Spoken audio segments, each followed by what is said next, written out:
তাদের সেই তিনটে কারখানায় কি কি প্রোডাক্ট তৈরি হয়? এ, বি, সি আর ডি। ঠিক আছে, এবার এইটাকে এ কারখানা এক্স কারখানায় এ প্রোডাক্ট কত পরিমাণ তৈরি হয়? বল নাম্বারটা না 4 একক।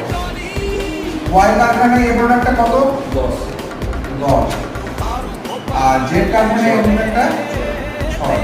একইভাবে বিতে 0 3 9 আর 7 8 2 7 8 2 6 5 6 5 3